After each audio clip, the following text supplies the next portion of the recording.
already getting super busy in there, and that stresses me out, which is ironic because this is a vlog about radical neighboring. Let's talk about radical neighboring. Radical neighboring is a concept that emphasizes building strong, supportive, and reciprocal relationships with those in your immediate community, going beyond casual interactions to actively engage in mutual aid and shared experiences. It's about intentionally cultivating trust, offering assistance, and fostering a sense of belonging within a neighborhood or community. I'm interested in radical neighboring because I want to make my neighborhood a safe, healthy, beautiful, welcoming place for everyone.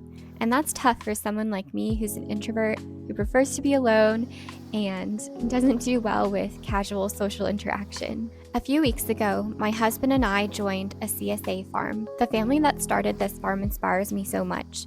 They have an organic farm, and they allow their neighbors to come onto their property at any time of day, pick whatever they want, weigh it out, and they just trust us to leave money for what we took, which is pretty radical in this day and age. I live in an area that is contentiously overpriced. It is so expensive here, and a lot of people are extremely upset about it, including myself. Such a high percentage of what I pay in bills month to month just goes to taxes, and I sometimes feel like I'm not really getting any benefit out of it. I mean, this is what my street looks like in front of my house. It's easy to feel like you are gypped out of a community when you are kind of drained financially by living in that community. And I think this fosters a sense of resentment for your own community.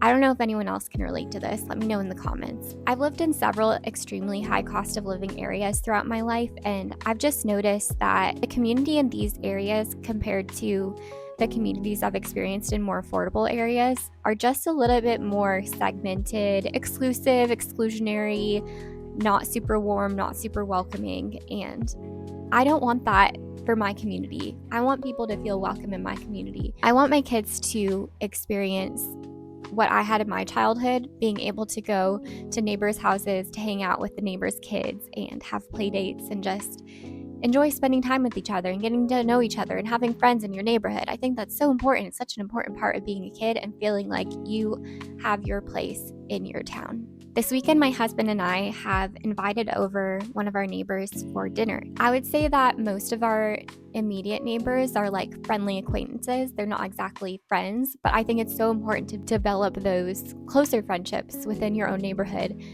especially among people of different ages. I think that's something that we miss out on in this day and age. I often see people my age, I'm in my 30s, complain about how they would love to live in this town, but everyone is retired, everyone is older, this and that. Everyone's maybe a teenager, young families, or just in a different life stage. And while they agree that it's important to have friendships with people in your own life stage to be able to compare and commiserate and just live life together, go through those stages together, I think it's also important to have friendships outside of your life stage. I think it gives you a sense of perspective, it gives you a sense of respect, it gives you a place to go to get advice.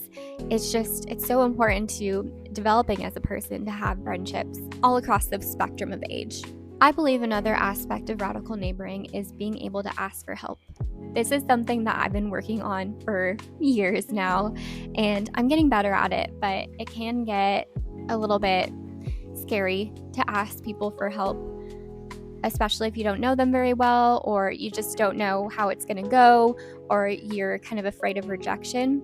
But in my experience, asking someone for help actually helps them like you more. Like, it's a sign of respect that you trust someone enough to ask them for help. If you're like me and you're kind of uncomfortable with the idea of asking a stranger for help, start developing this skill by taking small chances in your life. For me, this is something like going to the bookstore and going up to the counter and asking the worker to help you find a book.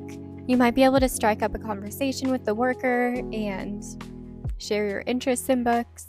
The last time I went to the bookstore, I did this, and the bookstore worker actually gave me a ton of recommendations for books that I might be interested in. And let me tell you, I have kind of embarrassing taste in books. Like, I like romance novels that take place on Prince Edward Island. Another small step that I've taken to start asking people for help in my life is by reaching out to those that are closest to me. I think this is a little less daunting than just randomly asking your acquaintances for help. I have created a free dog walking exchange with my cousin. We watch each other's dogs whenever we go out of town, and this has saved both of us so much money. And if you watch my channel or even just look at the name of my channel, you will know that I love dogs so much and I very much enjoy watching her dog. The last way I want to talk about building community is by really putting yourself out there and getting yourself out of your comfort zone to introduce yourself to new people in your area. I recently joined a green drinks group. This is an international organization where people meet up for dinner or drinks and discuss a sustainability related topic. Definitely look up green drinks because they are located all over the world. So there might be an organization in your neighborhood. And I don't live in a big city. I live in a small town. So the likelihood that your small town might have one is actually pretty high. Going to this group is definitely pretty daunting. I'm not someone who is very extroverted. Casual conversation does not come easily to me, but it's so important to me to practice getting myself out of my comfort zone and being able to connect with people over something that I love so much, which is sustainability in the world, the environment. It's just such a good opportunity to really relate to your neighbors and also just feel grounded in your community. Okay, I'm at the restaurant and my heart was like beating as I'm driving over here because I have so much social anxiety. So I just put on some Masego, like some really chill, easy listening music, and that helped a little bit. But I'm certainly nervous, but I'm still gonna go do this. So wish me luck. Okay, just got done with the sustainability meetup, and it was cool. The speaker for the nonprofit was really nice and super knowledgeable. And made everyone feel really comfortable and like went around and like asked us things about, non-sustainability related things, just like break the ice and everything. It was at a restaurant and I ordered food, but I barely ate it just because I'm so nervous and it's hard for me to eat when I'm nervous. So I definitely have a dinner for another day. I met some cool people. I met someone my age, and a lot of it was older just because I live in an area that's like more suburby, a little bit outside of the city. So that's just like kind of the crowd here. And also the speaker, he even mentioned to me like, oh, it's so cool to see people like our age, like in our 30s or 20s, coming to these kinds of things, because he notices that it is a lot more older people and we need to like be more engaged, like younger people need to be more engaged in this kind of stuff because it is so important. There were two people that were sitting at my table at the end. Like one of them moved over as we were talking and all three of us were talking, and it was a mom and daughter. One of them was my age, and then her mom, who is like older obviously, but I was like thinking in my head I should invite them to a barbecue that my husband and I are having this weekend, and I just like couldn't get up the courage to do it, but I should have done it. But that's okay, baby steps with the social anxiety stuff. But they said that they're gonna come to the next meeting, and I will make it a priority to also come to the next meeting because I think this is gonna be great, like just meeting new people in my area who care about this kind of thing. And even just like my conversation with the mom and daughter duo, like they had such interesting things to say about sustainability and conservation that I don't really talk about as much with my friend group, because like my friends aren't meeting up over like a sustainability chat. It's not that they don't care about sustainability. Some of them don't, probably, or some of them don't care about it as much as I do.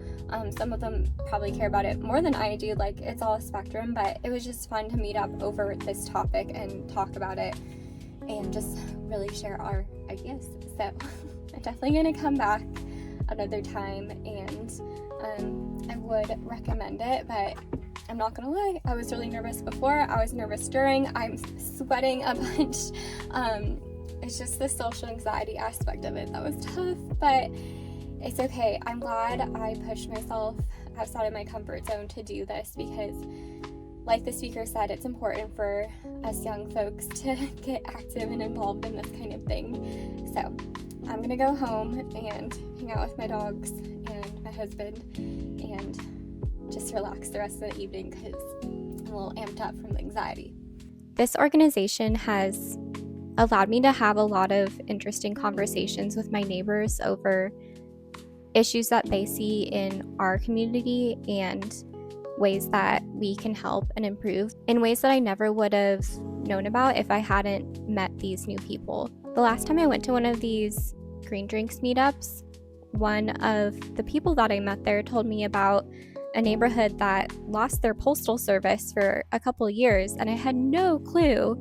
This neighborhood did get their postal service back recently, but this isn't some super far out there remote Alaska community. This is a community that is about an hour from a major metropolitan area, and they lost their postal service, and I had no idea. I think things like this are important to being able to further causes, and if you have a cause that is important to you and you want to gain support for moving your cause in a certain direction, meeting people, getting out there, getting into your community and discussing it is so important because you never know the ripple effect of how people are going to hear about your cause and want to share it with people in their life, and so on and so on. I'm definitely going to continue to go to these meetups, and I really enjoyed getting out of my comfort zone and meeting new people of all ages, all walks of life, and I just find it so valuable. I've also been able to learn about a free climate action workshop in my community through this meetup group.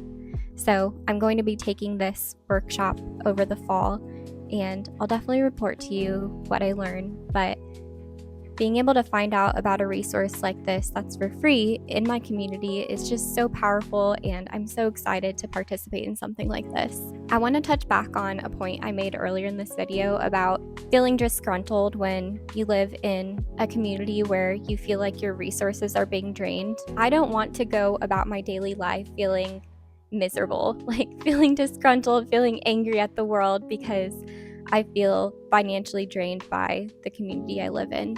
So I've made it a point to go out of my way to find the resources that I'm paying for through my taxes that my community has offered me. I moved here for a reason, and I love living here, and I don't want to be a Debbie Downer about the negatives in my community. I think being a community member and having a positive impact on your society does require some element of excitement and appreciation for the things that your community provides. That's things like the library.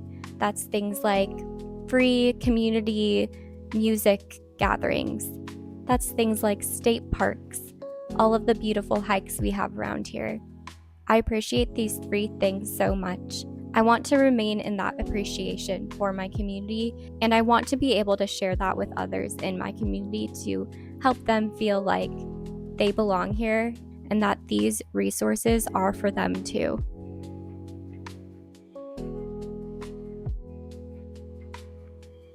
If you have any ideas, thoughts, comments you'd like to share about building community, I'd love to hear them in the comments. Thank you so much for watching. I hope you have the best day.